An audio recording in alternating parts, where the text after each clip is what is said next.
Hey everybody, welcome to Happenz, week number 307. Hi Mike. Hi Mike. There we go, it's for you buddy. So, Go Bears! Go Warriors!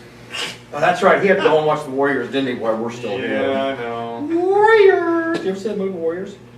Warriors, come out and play. You guys never seen the movie The Warriors? I've seen clips. Oh, it's a great show. It's right up there with Fletch. You know, John Cocktoson. Put it on the Underhills. Okay. You know, everything's all ball bearings. Yeesh! Look at the good hormones. So It's all about ball bearings. that's all ball bearings. So here we're going to talk. You know, it's kind of interesting. We've kind of taken a different path on the shifts. You know, well, really, we have no path on the shifts. Take the road less traveled. Oh, have you read that book? No. That's a really good book.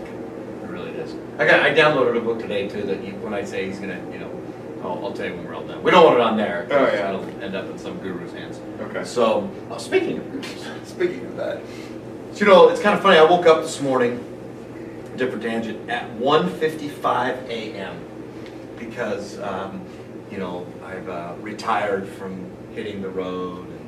I got a cool call from Eric Russell yesterday, and yes, Eric, I will do it. I'll tell you guys later. But he, you know, Dr. Eric. Tremendous compliment last night, Eric. It really meant a lot to me. But after doing that, I woke up because I'm doing the adaptability symposium, which we're all going out to. And I was like, Dan Lyons is like, you got to send me your outline. And I was like, I'll do it the morning of because that's kind of how it rolls. And so I thought, and he sent me a message 2 weeks ago, and I was like, I'll get it to you over Memorial Day. I just didn't say Memorial Day what year. So We got to make some final edits in the airport tournament, you know? So anyway, so I was like, I got it. So I thought of my topic, but it's all based on volume 28, which is subluxation specific. So I got up at 1:55 a.m. and started leafing through subluxation specific, which I really did. And my wife's like, what are you doing? I was like, I got an idea. There's some part, and I remembered where it was, and I found it in something. I'm not going to say it because it'll end up in some guru's on some call somewhere, guru taking the credit for it. And I'm not going to do that anymore because that happened for a while. Still happening. Yeah, still happening. And I'm even more bitter about it. So, but that's what we're going to talk about is the subluxation specific. And one of the things that we do as chiropractors in our office is we thoroughly analyze the spine for vertebral subluxations, and then we give a specific chiropractic adjustment. But what's interesting about that, and this is where, now I'm getting back to where Sean wanted to go, subluxations are subluxations. Am I correct or not correct? Yes. Do they have any, how should I say, range on how they should be taken care of? They should diminish the quantity of mental impulse flow True that. in all mammals with spines. True, but we're going to keep it in the human realm, right? And so I'm going to ask you, Sean, because you're the neophyte here. Did you like that? That was pretty, I got some big words flying tonight. I've been called a lot of things here before, but not Neil. But anyway, sorry, I just stopped right there. But when you delivered an adjustment to an elderly, tell me about it. I mean, when you found a subluxation, how'd you find it? I took some pictures to figure out which way that bone was twisted. We ran a scope down the spine, instrumentation to figure out where that compressed nerve was. And then when we found all that information, we palpated it, which means touch the back. Felt the motion, feel which way that spine was moving. Or not moving. Or not moving. And then if that palpation matched my scope findings, matched my x-ray, matched what was going on with the patient in terms of their concerns, then we knew we were going to adjust that area. And then we picked a specific table to adjust it, and we adjusted it. Okay, let me ask you a question. Let's say Dr. Francoeur were to bring in one of his children to you. What would you do? Because, recess, let's say Dr. Francoeur is out of town, at a golfing trip in, let's just per se, Kansas. Oh, okay, yeah. Okay. So like last weekend. Obviously, yes. Where he, and his third place. What's where he that? magically, Eagles won. Eagles 18, to take third place. In which, by the way, we've not received any of that money yet, but we'll get into that in a little bit. So thank you, Ellenwood. So when let's say he's out of town, and Tiffany says, "Hey, my child is not adapting properly," what would you do? I would say bring him in, get him checked, and if he comes into the office to get checked, I would take that child. And we already have pictures because we already have. So, but let's say it's well, not say just a new. Let's say somebody Dr. Matt met and said, "Hey, we need to get a child checked." And let's say I was going out of town on the road to a golf tournament. There you go. Now we're going. And then I said, "You need to go see Dr. Sean because he's there on Saturday." Bingo. And let's say this child. Let's go back. How old was the person you adjusted before? 87. So based upon what you did, you're an 87-year-old specialist. It was very specialist, yeah. Okay. Now, let's her say friend was 86. I refer to friend dollar. Can we say 72 because that was the yardage that I chipped? Okay, it's a 72-year-old. So the 72-year-old. person was a 72-year-old specialist. Okay, that's what you now are, right? Yes. You're a 72-year-old specialist. Okay, now let's say it's a 9-year-old that comes in. How would you check the 9-year-old? Well, am I still a 72-year-old specialist? No, we're just going to say we're checking the 9-year-old now. So now, 9-year-old comes into the office. I would consult, figure out their history, what's going on, concerns, symptoms. Then we would take some pictures, some x-rays, to figure out which way those bones are misaligned. Then we would run some scans to look at the function of that nerve. And then we would run the scope down, just like I did on the 87-year-old woman. Whoa, wait a minute. You're an 72-year-old. Or excuse me, 72. You're a 72-year-old specialist. On the 72-year-old woman, pardon me. Wait a minute, though. Wait a minute. You're doing the same thing? We're doing the same thing. Well, I'm putting the instrument in a little bit closer. Same thing yet. Okay. I'm sorry. Okay.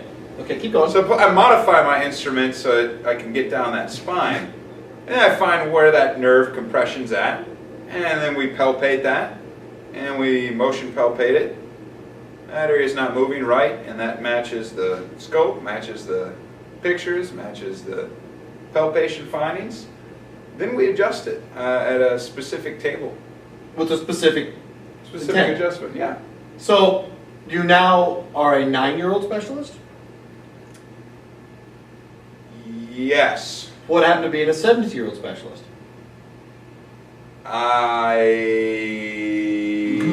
So because because here, this is where we're going with this. It really is amazing that for some reason, subluxations are subluxations caused by the body's inability to adapt due to deconstructive forces.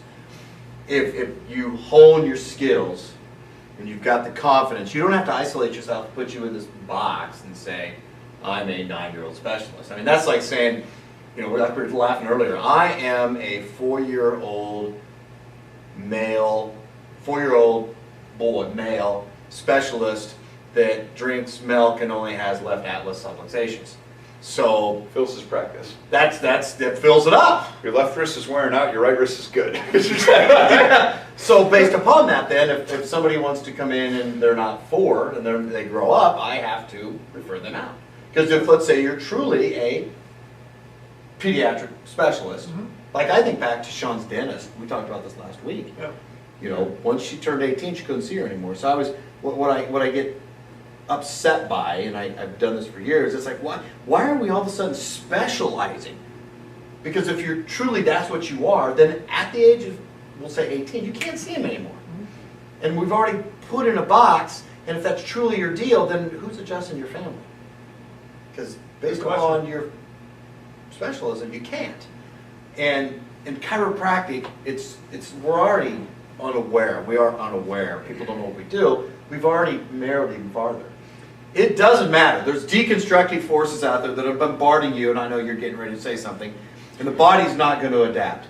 It's going to create a subluxation, the subluxation specific, volume 28. We need to deliver the specific adjustment. And I can tell you, in my 27 years, subluxations are subluxations, and they do diminish the body's ability to function fully. And I'm going to deliver an adjustment so your body can adapt much better. I'm not going to discriminate on age, tall, short. It doesn't matter. You need an adjustment. You need a check. What's that?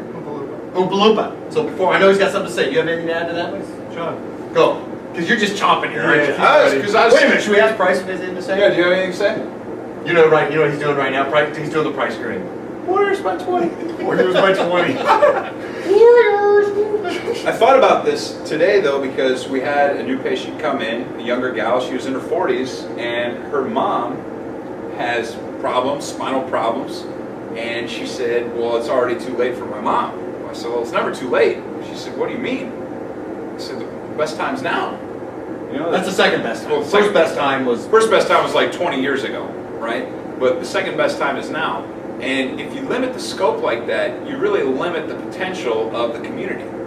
Because when we check the 9-year-old, so when I was a 9-year-old specialist checking the 9-year-old, when we adjust that spine, that child's body adapts to stress better, it expresses life fully.